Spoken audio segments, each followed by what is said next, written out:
2020. Will the Secretary please take the roll? Yes. Vice Chairman Boraski. Present. Mr. Bryce. Present. Calderero is absent. Mrs. Philippone. Here. Mr. Marino. Here. Mr. Polinsky is absent. Mr. Restaino. Here. Mr. Shenawolf. Present. Mr. Emery. Present. Mr. Barletta. Here. Mr. Brady and Ms. Mooney are also present. Chairman Cataline. Present.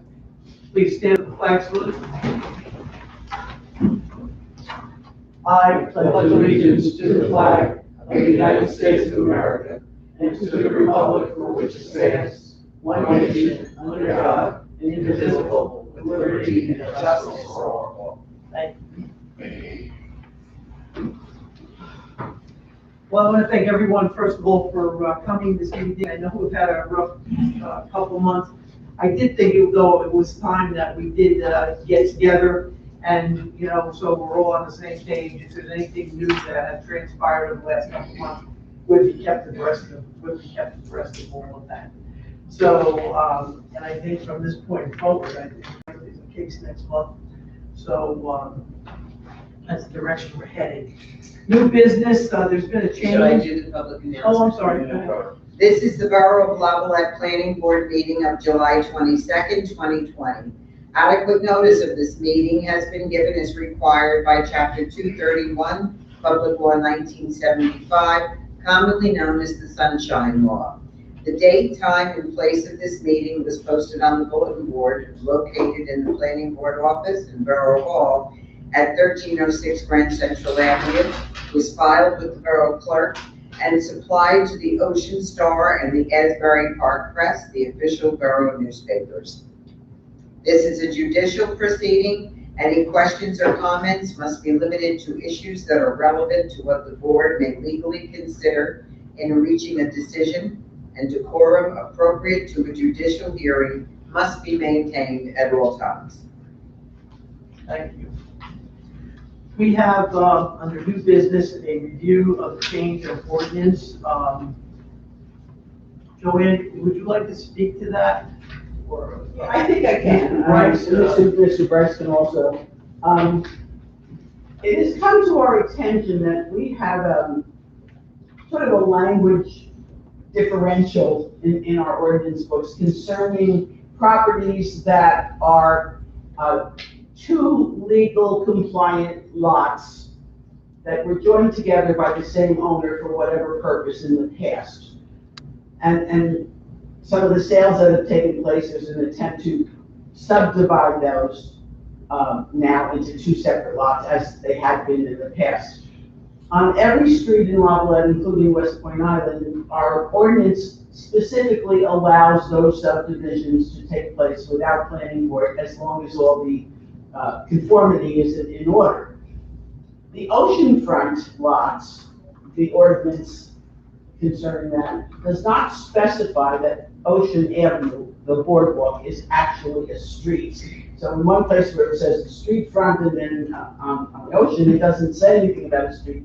So this change essentially clarifies that Ocean Avenue, Ocean Road, whatever official name is actually a street. We refer to Ocean Avenue in many other ordinances for other purposes where we say it's a street, but in this one involving subdivision, it's not specified. And Mr. Brady, I believe, were the one that pointed that out to the mayor.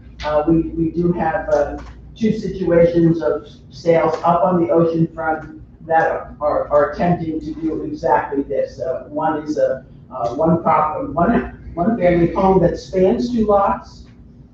They don't take the home down and make two lots again, and the other one, I think it's just a regular subdivision of two separate, or maybe one empty lot. I don't know the exact circumstances. That didn't come to me yet. Well, there's going to be two different sales, that the same rule, and I believe, at least in one of the two cases, the new subdivision is in the middle properties, not on the street ends. There's four across on the ocean. These are the middle properties. Makes it a little bit more confusing because there is no street. You can't name any other thing the street except for the boardwalk. The address for post office purposes, the address for taxing purposes, always talks about their addresses, you know, whatever the number, Ocean, what is it, Avenue? Ocean Avenue? I think so. So it's really a clarification, not a policy change, and we do it for every other location in town. So it's just to update that, so Mr. Brady will be happy, hopefully. Mr. President, anything there? Now, Mrs. Philpott covered everything. Now, does this need to be approved by us? Yes, at the council meeting last Monday night, our attorney felt that because it has to do with zoning, it needs the approval or the disapproval of the suggestions of the planning board back to the council, and then we'll have our final vote on it at our next meeting. Any members of the planning board have any comments or discussion on the ordinance as it's been presented? Do I hear a motion to approve As written. as written? I make a motion to approve as written. I'll second. Okay, then Mr. Bryce and Okay, a motion to approve ordinance number 2020-06, 1206 as written. Mr. Borowski. Yes. I'm sorry, this is to recommend its approval. Okay. Mr. Bryce, Yes. Mrs. Philippone, I'm gonna abstain, I vote on the council. Mr. Marino, Yes. Mr. Restaino, Yes. Mr. Shenwolf. Yes. I don't think I need the alternates here, do I? I think we have, We do have two people out. yes. Mr. Emery, Yes. Mr. Barletta, Yes. and Chairman Cataline. Yes. Okay, so I'll just prepare a memo recommending the adoption of this. Recommendation. Thank you.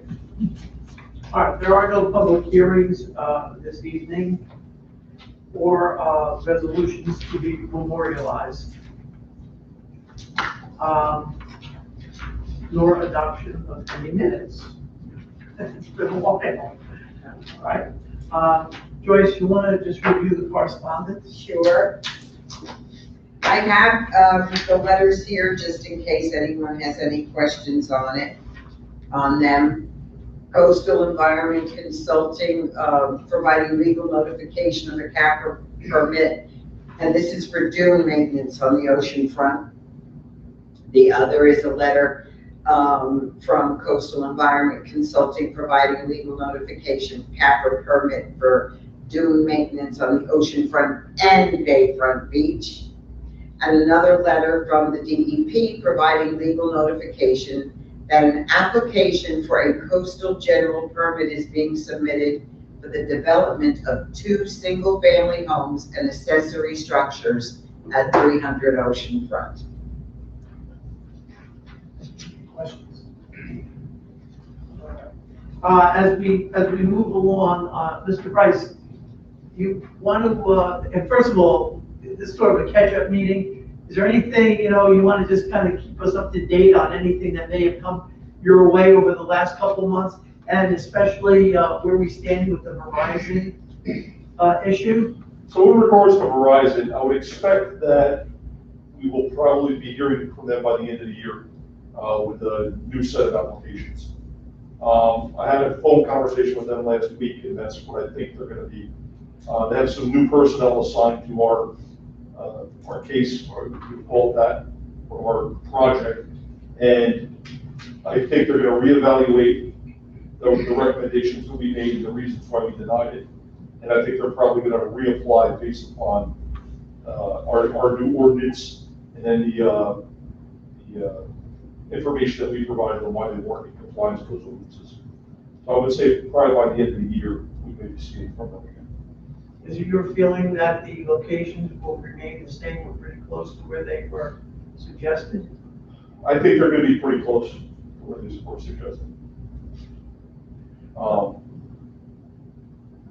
They may, Again, some locations we knocked down because of the exact location, because it was too close to, like, let's just say borough property. I would expect maybe it's still gonna be within the same rough area of that, based upon, radio frequencies. I don't think they're gonna go too far off of that. See any expansion of what their initial proposal was? At this point, I don't think so. I think they're gonna try to do the same amount, same initial amount. One thing we did do, we did talk to them about a question that came up by this board. Other cell carriers are developing their 5G technology on top of their current infrastructure, which is on top of the water tower. We asked them why they don't, and basically the short answer is they use a different wavelength than those carriers do. It's different technology. So that's, the answer they gave us. There's a much longer version of it, but that's a simplistic answer there, just the technology we use. Anything else new? Nothing I can think of as far as pertinent to this board.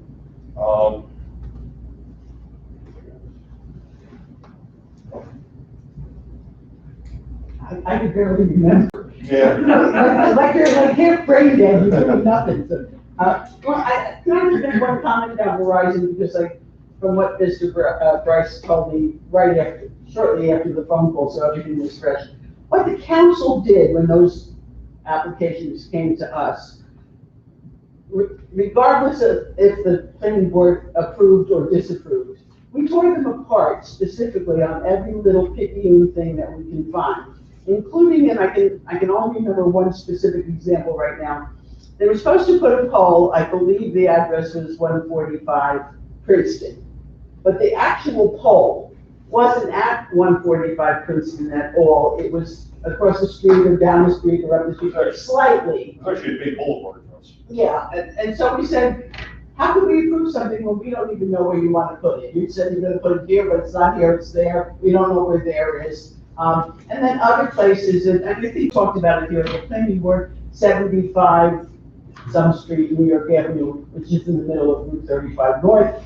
That's not a place. So we said, if you don't know how to prepare your application thoroughly and efficiently, then we're not approving anything. So in spite of what you thought generally about approval, we did it deliberately, I think. I mean, not that it was planned, but everybody got very picky about every little thing. Our ordinance says that they have to have a color that is acceptable, but they never told us what the color is. So I'm not saying yes to a color that I haven't seen. Stuff like that. Mr. Bryce seems to think that you guys ride on it. Well, that's why I'm bringing it up, Joyce, and I'm glad you said it. I think when they come back, they're going to be very, very specific. My personal feeling is, if you're picking the color, you better bring it with you, because I don't know what sky blue pink looks like. I want to see it. If they don't bring it with them, then I'm not accepting that. They're a multi-billion-dollar corporation, and they have much more personnel than we do to pick apart their application. But if they come in half prepared, then they're going to get torn down again. My concern about the whole thing, and I don't believe there's anything we can do about it. The data and the science and the opposition to 5G around the world has just blossomed. And I think it's horrendous that they're going to come in anywhere and try to ram this down our throats. I don't know what that means in terms of what position we should take. I really resent it, because the federal government has an obligation to protect the public, and I don't believe they're doing it. And I think somewhere along the line, or maybe multiple places, there's going to be a major lawsuit against the federal government for the FCC regulations that are now, 25 years old? 25 years old. What was the study, 1996? 95 or 96, so I mean, it's 25 years now, and it's based on science that's really obsolete. So how can you use that and apply it to this? It's like apples and oranges, and I think that's just an unfair premise. But I don't know that any of us here at the planning board or here at the council have any authority to to do anything about that. I don't know. I'll try. Oh, you got the mission accomplished last time, it's postponed. Well, you know, It's supposed to be inevitable, but they haven't can they called be me. stopped? Last time they wanted to speak with me because I was the most outspoken. They haven't asked for me yet. They probably don't want to ask for me, but that's beside the point. Thursday, they can stop.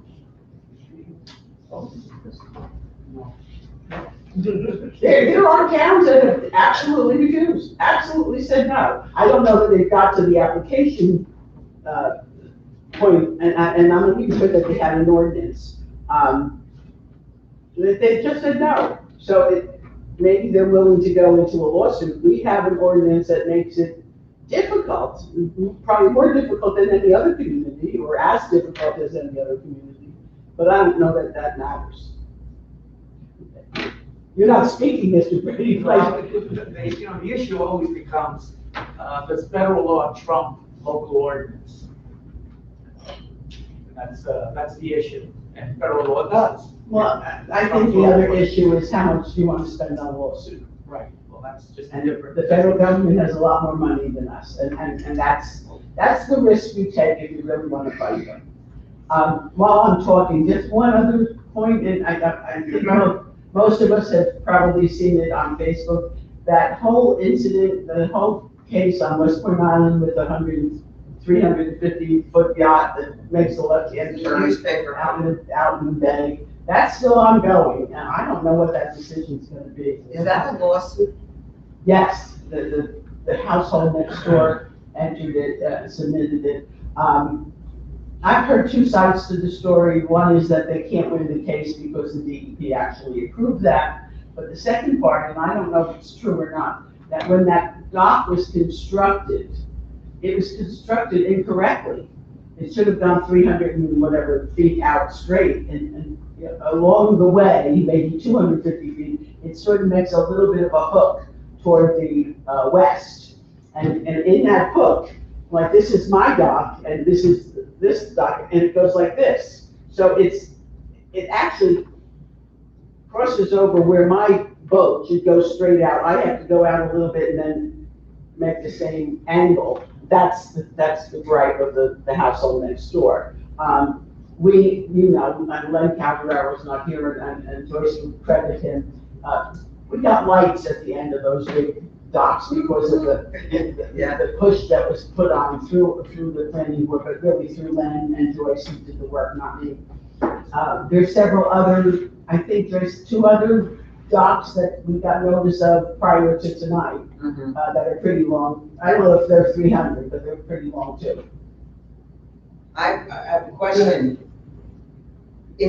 Are we still going, or is it the DEP that requires them to go out that far because of the eelgrass or whatever? That's what I've always heard. You have to go out to 4 feet of water because of the eelgrass.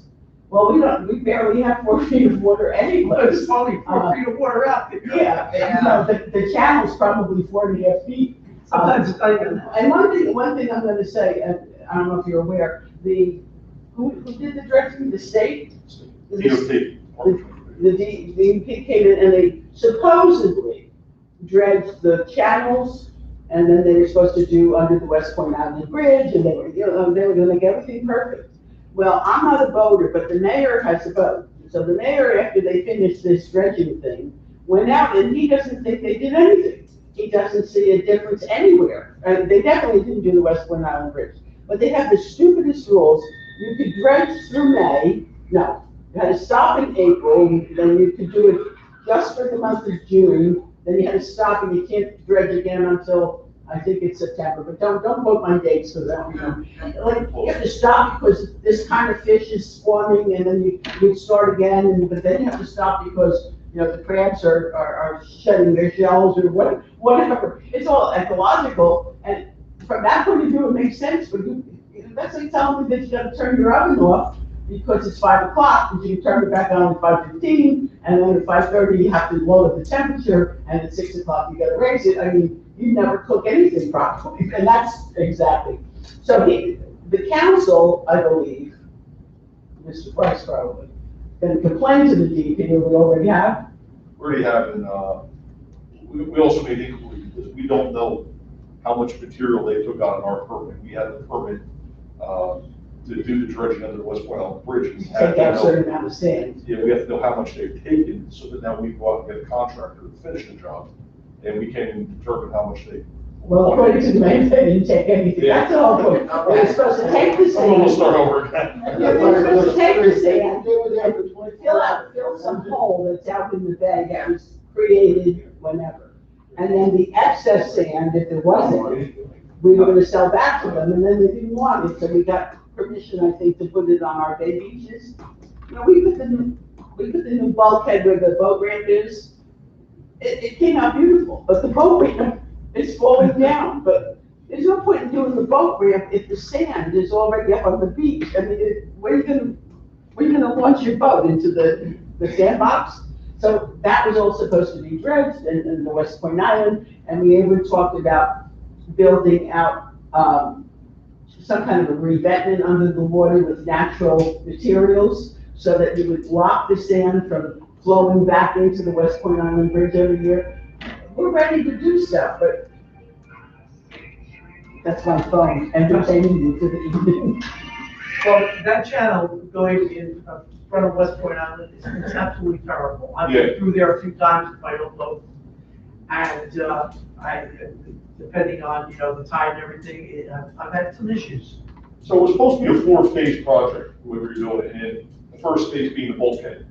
That's done, that turned out good, not going but then the next phase is the boat ramp. We have we have one permit, we're waiting on a waterfront development permit, I believe. That's one of the letters, I think. Wasn't that one of the letters? Yeah, you should have a couple letters there, but Coastal is our engineer, that's why it's our survey Right. for us in a couple different projects. But that's one of them, this is Bush, referred to. And then we are going to readdress with the county, we were in talks with the county before the pandemic came about being able to, continue the dredging for us, what the DOT left off. Part of what the county needs though is that report from the state, which we're having a hard time getting, but we're gonna reapproach the county, to be able to get that window of opportunity, like Mrs. Goldberg said. We have between September 1st and December 31st, I think it is, or something. It might be even shorter than that. You gotta jump on it when it's available, if they shut you down, you gotta finish it, you can't even have it overlap. Yeah, that'll be the dredging, and as soon as that dredging is complete, Dr. Farrell from Stockton Coastal Engineering Research wants to come in and then do that revetment. Then it'll be complete. Hopefully, all soon. So basically, dredging has not been completed, is that the bottom line? No, the state did probably, as Mr. Marino said, they were there about 24 hours at the end of the project. They were doing that project. They did it in the middle of the night. Yeah, they had promised us they were gonna do it, and I think to keep our promise, or the promise to us, they got an extension, and they came and did something. I'm not sure to what extent they did something. I'm not sure they know what extent they did something. Do we know if the hole is filled out there, wherever that hole was, or two holes, whatever it was? I'll let them leave no, because when I talked to them last, they also filed a permit with us to restart that project, but there's no time frame on it.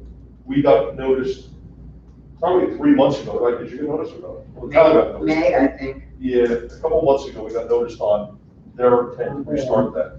Now, again, when they're gonna restart that, I don't know if they're gonna start, March 1st, or I'm sorry, September 1st or not. But the last conversation I had with them was that those holes, quote unquote, were eating sand. So, they need more sand. They're still there, I just passed through my boat, they're there. Yeah. On the 350-foot dock, did they ever get around to scheduling a meeting in Trenton again? They had a preliminary, wasn't that what the article said? I think they got till April 4th. They got what, George? April 4th, I think, They went.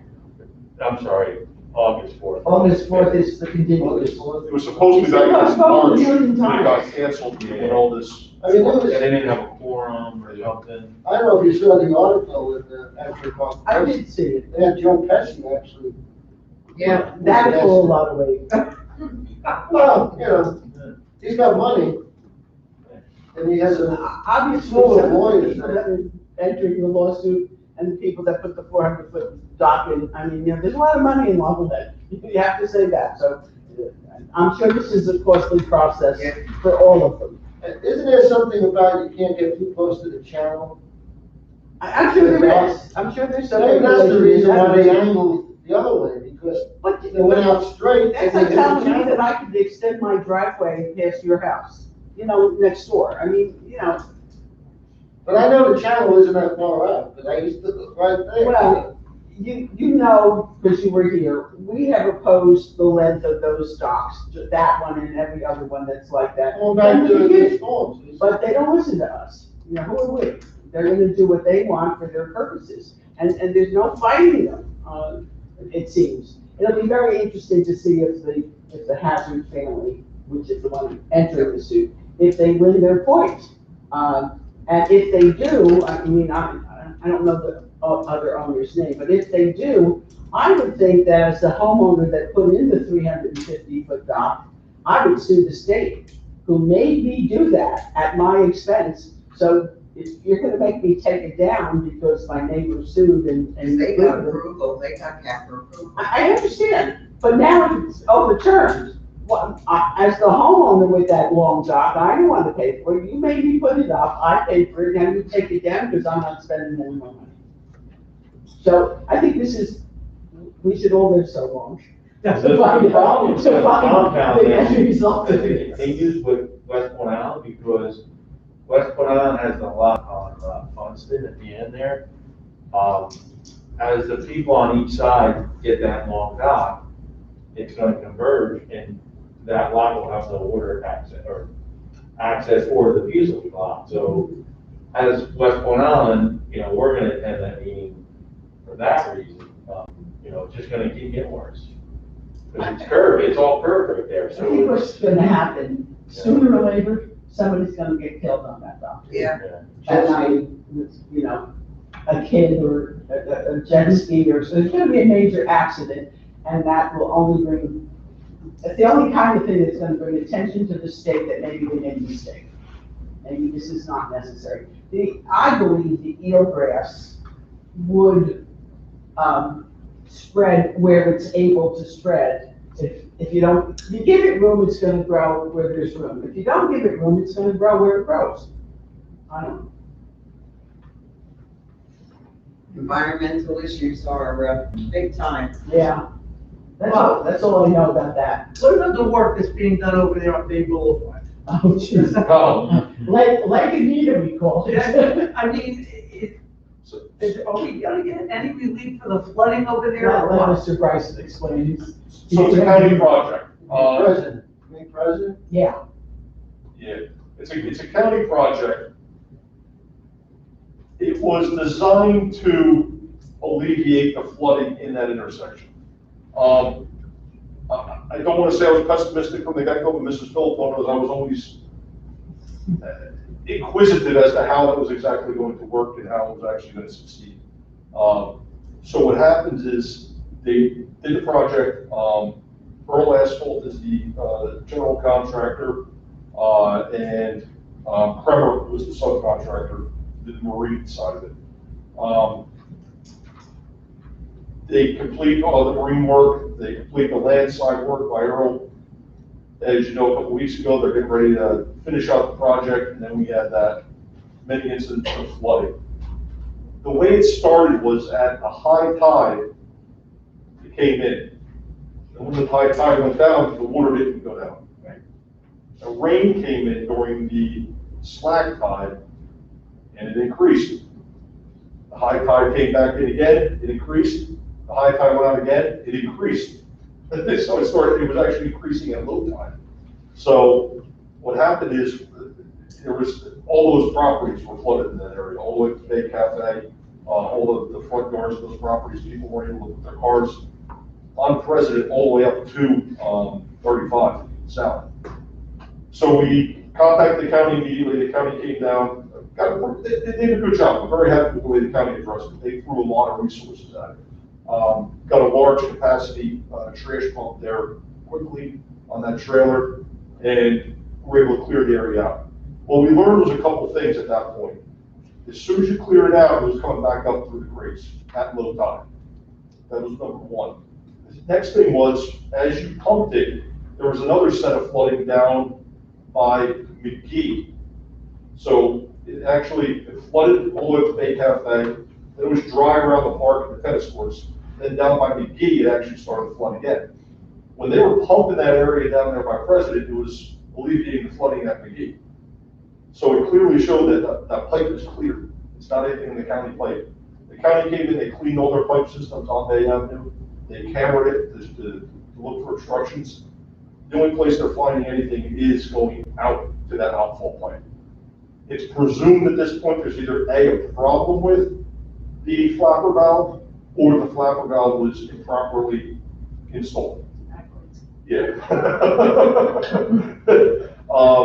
That is currently a point of contention between the county and the contractor. But the county has that pump down there for us. If there's ever a high tide or any sort of, flooding from the storm, we have the county on call. We get somebody down there to operate that pump. It's not an automatic pump. Some people think it's an automatic. No, it has to be activated by the county. So we have to get an operator out there to operate that pump. But we're confident for right now it's going to keep that area safe because that pump does work very well when it's deployed. That's a temporary fix. That is temporary, yep. As you can see, they stopped the finish work. They didn't do the finish coat on pavement. They didn't repair the sidewalk because I think they were trying to figure, the contractor trying to figure out their end where and what they have to rip up. And as you can see, they didn't move the barge yet too. So I don't know if they know if they have to do it on the land side or the wet side. Either way, it's going to be a little more work.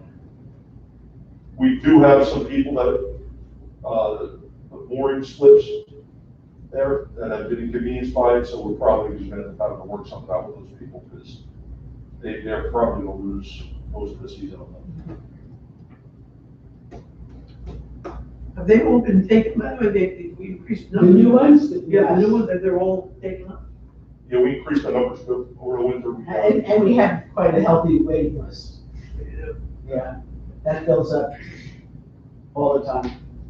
I think we put in 40 new people, something like that. Plus all the return, people that came back, there's 40 additional, something close to that, which is good. Joanne or Bob, you have anything else you wanna? I can't think of anything else. Millicent, do you have anything? Oh, I thought maybe you could tell us about your experience in a planning board meeting during COVID, We actually, open to the public. I had a meeting in Thompson with the planning board, and I got to sit at home. It was done by Teams meeting, and what they did was, Bring your mic closer to you. Yeah. it was done by Teams meeting, and what they did was you would be in a queue, you would be like in a waiting room. The planning board secretary was in charge of allowing who could come to the meeting, when they got called in.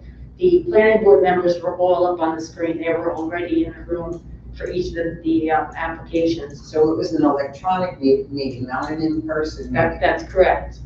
And then when it was your turn, they put you on the screen with your lawyer, and you presented just like you would in front of a planning board. The planning board members could ask you questions. I was able to, using my laptop, I could click on the plans that I want to use for my display and share the screen with everybody, and they could see it. So it was almost like you were in the room, with the, display board. And they asked questions. Fortunately, we didn't have anybody from the public asking questions on my application. As I understand it, when you do have that, it does get to be very complicated, and it can be confusing. But it was like I said, I got to sit at home, and it went very smoothly. What, Millis, what was the name of the It was team meetings. team meeting? Yes. Now I've Microsoft, right? Yes, Microsoft, right. Like in our office, we do Zoom. And it's basically the same but just the controls are a little bit different, just from one to the other. We had talked about doing a virtual meeting, but one of our concerns was the fact that truthfully, we didn't know how many of you are, up to speed with technology or have the hardware or the wherewithal to be able to participate in a virtual meeting, and to find somebody to show us what to do. That's a whole nother. Yeah, everybody was at home, Mr. Brady has definitely commented. We- I have a comment. The council used GoToMeeting for a couple of online things. It worked well electronically. The problem that we found, imagine every one of us at home. There was no way to get the attention of the chair or the mayor or the secretary or whoever to get permission to speak. So people were jumping in when they needed to. I mean, they weren't doing anything, they didn't need to do anything wrong. But what happened is that people were talking over each other. It was fine. And we got a little better each time. We never got perfect. Now we're doing it on YouTube. It's recorded in here and it goes on YouTube to the public. Now, it's better, the public has complained again after the last meeting, they cannot hear us. The sound transmitting to the YouTube thing is not doing well. The sound with your new mics in here, I'm sure you realize, is much better than the mics we had before. What I don't like about the whole thing is that if I'm at home, and I'm a resident or the lawyer or whoever, I can only write questions on my computer that shows up here in writing on just this one. Mr. Bryce comes over and he reads the question to us, and it doesn't work. There's no exchange, there's no opportunity to maybe clarify or the kinds of things, especially that we do here when you don't understand what somebody's saying. So I think we lose something. I wish we could do this on the big screen so that we would be able to see the written question. It might make more sense. And unfortunately, the public doesn't always do what they're asked to do. They're supposed to put in their name and address, they don't. If they don't have a name and address, we ignore them because legally we have to tell them who we are. And then they don't put questions, they put a comment. So throughout the meeting, they're writing comments about what's going on, and there's no continuity. Whereas if we have the meeting, In person. the council would do what it has to do, and then the mayor would say, are there any comments from the public? And then the public would come up one at a time. It sort of gets lost here. I don't love it. I mean, it's the best we can do under the circumstances, but I don't love it. This seems to be working fine for our purposes here in a workshop meeting. But our next meeting, we're supposed to have a case presented. So what will that look like? Yeah. Terry? Formal chairs, that's it. Yes, this is something that's near and dear to my heart. As I'm sure the board knows, I've represented a number of boards, and all boards have been struggling with this. Of course, mayor and council or any governing body can have a meeting, they can have it on Zoom, they can have it on Google Meetings, any type of, and there are legislative exceptions to the Sunshine Law, the Open Public Meetings Act, to allow for all of that in that legislative type meeting. That does not apply to a quasi-judicial hearing, which is what we have when we hear an application. So when we hear an application, and the problem is, the obvious. Just any number of problems. So one of the problems is, when we have someone presenting before the board, they usually have the chart and the map, and if you're looking on the screen, you don't see it. I'm telling you right now, you will not see it. And they can have they uploaded it, you can switch the screen, but that doesn't help you, it doesn't help the public, and it doesn't meet the requirements of the municipal land use law, which are different than the requirements of the Open Public Meetings Act. They're additional requirements, not the same requirements.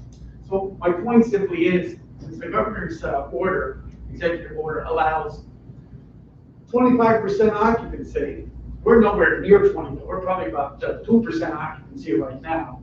That boards that I represent now, since July, when that regulation was put into place, have had meetings in person. We've told applicants one at a time. If you have, there are 3 applications on a night, and I'm not screaming so you can hear through my mask.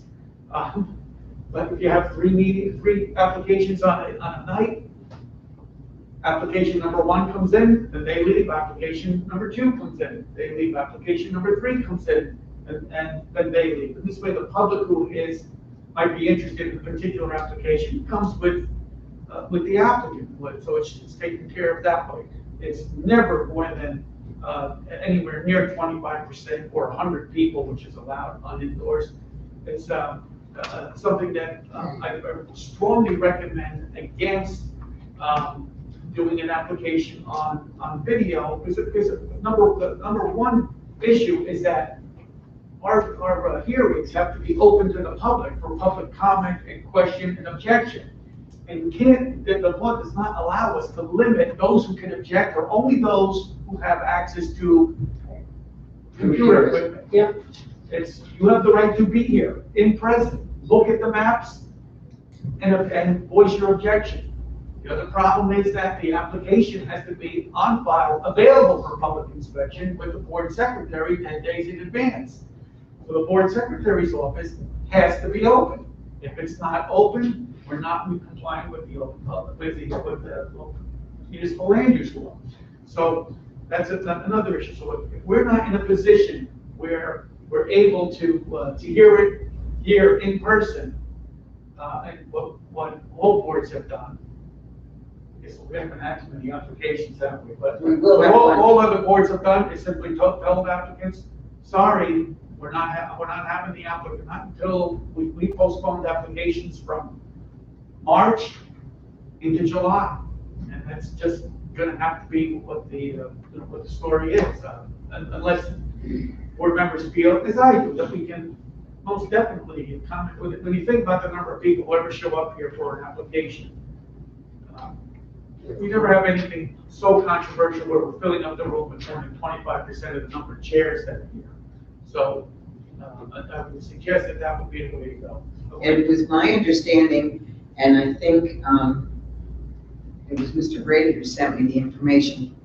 We can send out, when we notice the meeting, we should notice the meeting and mention that if you are planning to attend, to call the planning board secretary. If you are planning to give testimony on this application. We can't limit that, but it would certainly give us notice that there's it's an application where lots of people want to come and be heard about it. And maybe we make a different accommodation. Some of the boards, some of the governing bodies have moved their meetings from a smaller meeting room to the fireball, or to the church, or wherever. Outside, did you do outside? We've done outside, so something that is a lot more accommodating for a crowd, but also respecting everybody's social distancing and their safety and their health.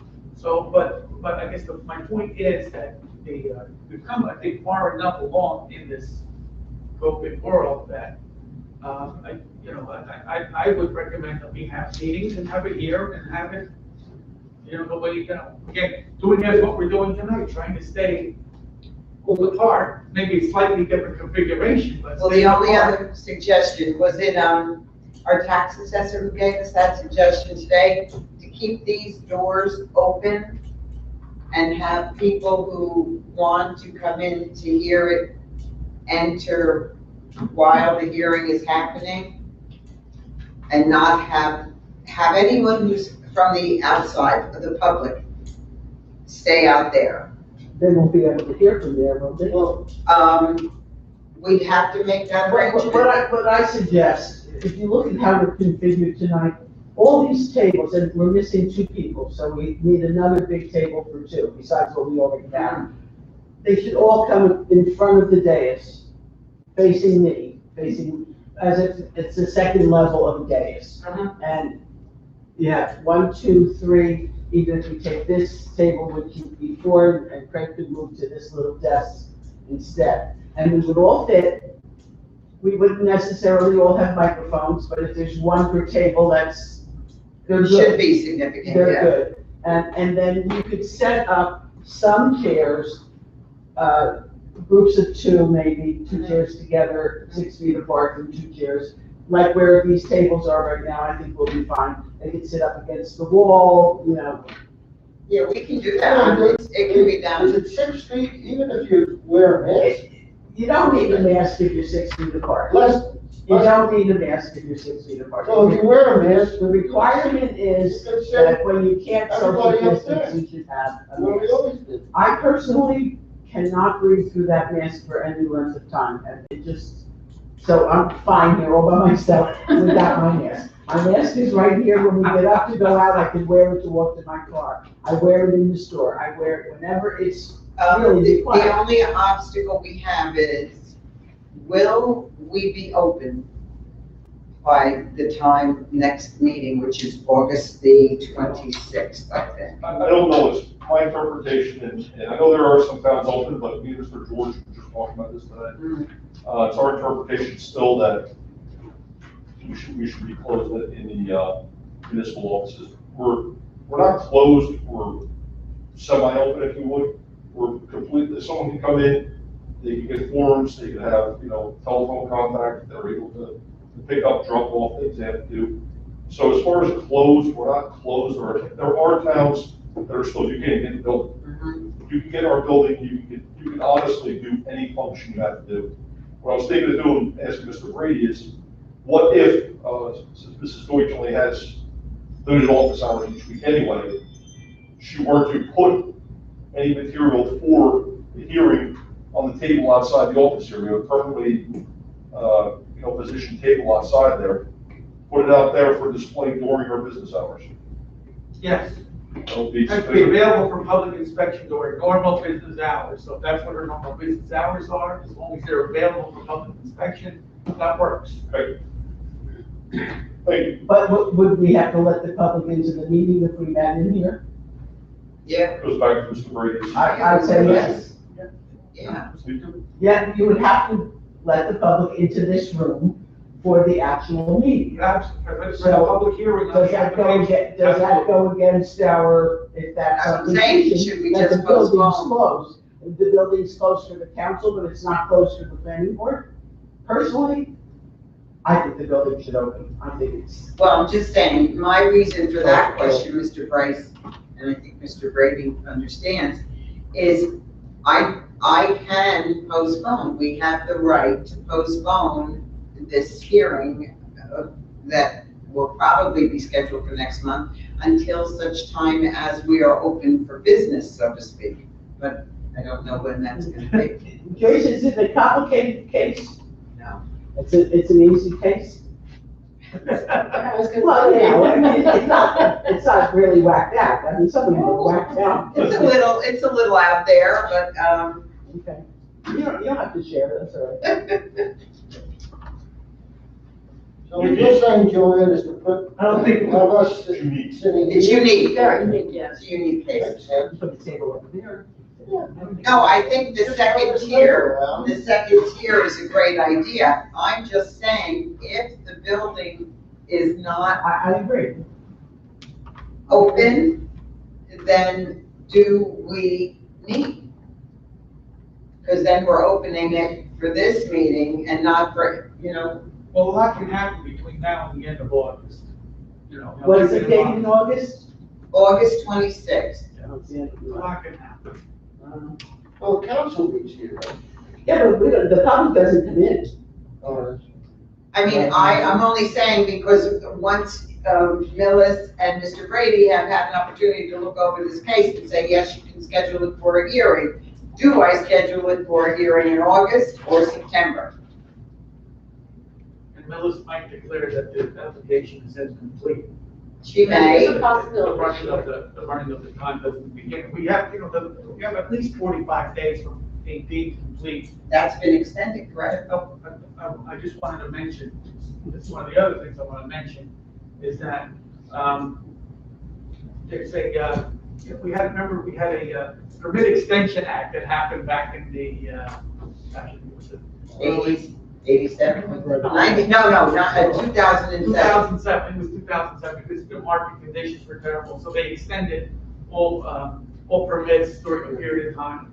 Then after Sandy hit, there was another Permit Extension Act, and COVID didn't want to be alone on this, so there's also a COVID Permit Extension Act, which does the obvious. I mean, obviously, all permits that were due to expire during the COVID emergency, which started in March, if they expire sometime after, I think it's March 6th, well, it's kind of, the time is told, so they have through the end of whatever the state of emergency is, plus 6 months.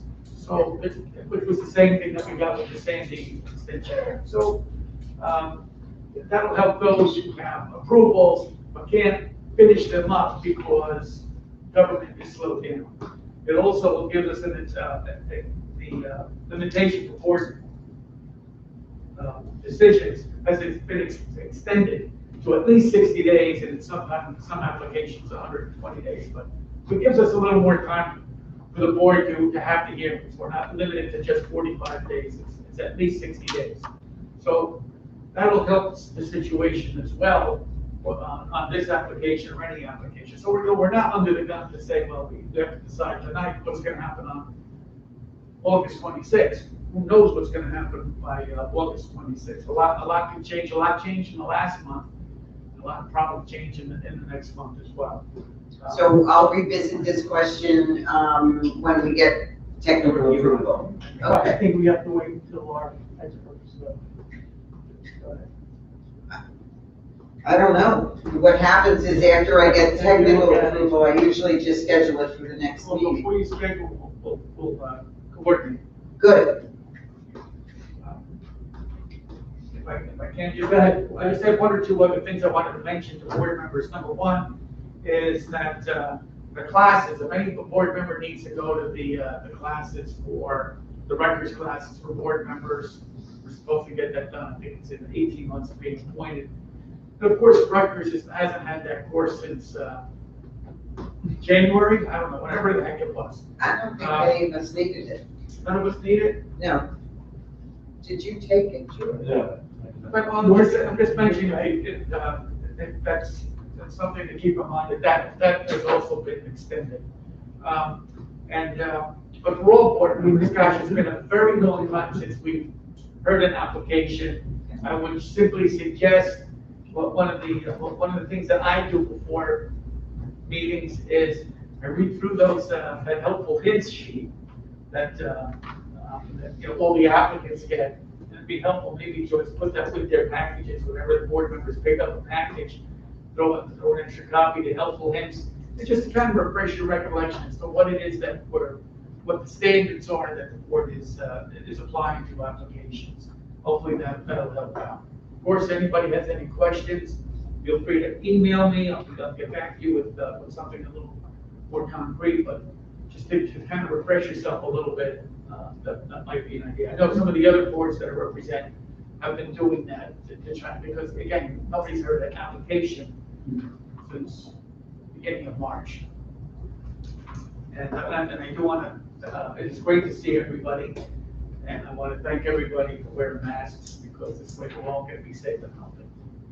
Alex? Mr. Chairman, I don't know if anybody else had a problem, but I tried to set up my email, my borrowed email, and when I tried to put the password in, the temporary password, it didn't work. I've been having that problem for a long time. So It says email link or something, I checked. I don't know if there's something wrong with that password or not. Okay, I'll check it. And they keep resetting it, still doesn't work. Do we have a The same password? vote. We got a password with them when they You've sent got a that? temporary one, and you're supposed to change it to one of your choice. Yeah, but And they you never get changed it beyond out? that temporary. But they wouldn't accept the temporary. That's right. Wouldn't accept the temporary. It may be a problem with our host, We were exploring both with Gmail as a If you have the host. same temporary as a And then council. when COVID hit, we kind of put that on the back burner for now, but we may have to look at that. It might be a little- Yeah. I did it like 10 times. Because I. Just so you know, and it's not good, I guess, but when I do send out anything, I send it to both emails. Basically, that's my selfishness, that I want them to be able to know what's going on. But But they read it on their borough email. truthfully, they, They never open the other email. yeah, that's true.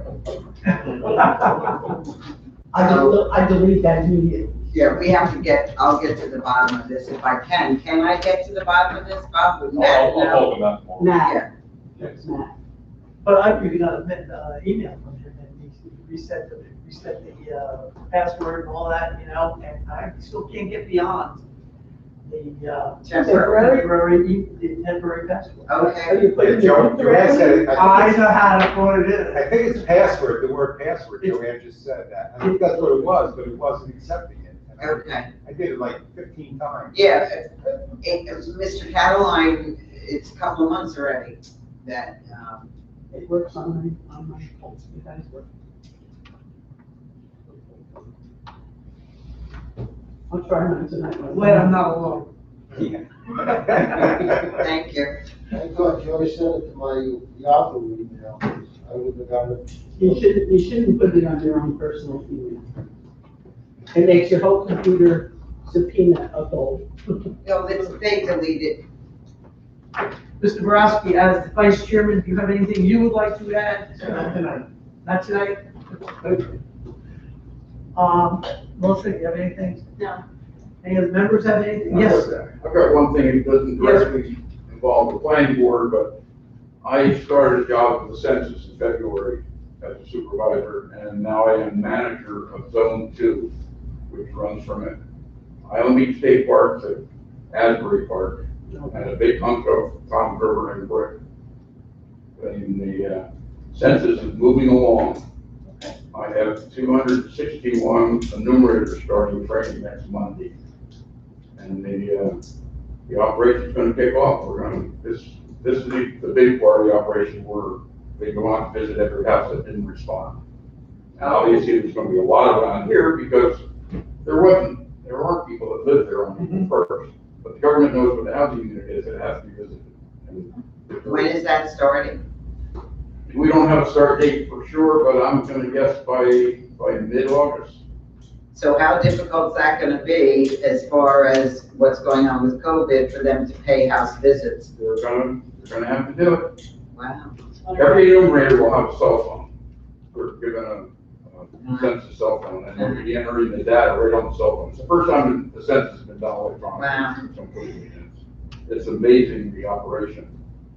Yeah, we had someone report to the council the other night that they've only gotten a 26% return. But that's 26 of the housing units that they know of, okay? That doesn't mean that the occupied housing unit is only 26%. It's 26% of all housing, All housing units. full-time or otherwise. Right, because it's a housing unit, if it's a rental property, it's a seasonal property, it's counted as a house, but it hasn't responded. And that's part of the operation that we do now. Wow, that's interesting. Good job. Big job, and the biggest job we have, I think, in the area from Island Beach to the north end of Wawalet proper, before you get to the other part of the zip code. There are only 9 enumerators that apply to the job. And You need more the people? enumerators are gonna have to be brought over from Don River. Oh, That's the resource we have. I had 380 enumerators to pick from. And that's what I did today, and we're starting. We just finished training 9 field supervisors today. And each one of them will have 29 enumerators under them. wow. And that's just one zone. It's an amazing operation. It is, it's so important. It's important, but the government's dumped a lot of money in. I've been given 2 cell phones, a tablet, and a laptop. Plus, I have a laptop in the office. That's the equipment I have to use. Every manager has. And how many are you coordinating? Pardon? How many are you coordinating? Well, I'll end up with, 9 supervisors and they each have 29 enumerators under them. So big force. Wow. So if you haven't sent in your, census, do it, so we don't have to come visit your house. Great. Okay, any other business to come before this board? Seeing none, do I hear a motion to adjourn? I will second. Aye. Thank you. Stay tuned. I'll be to you whether or not we're having a meeting.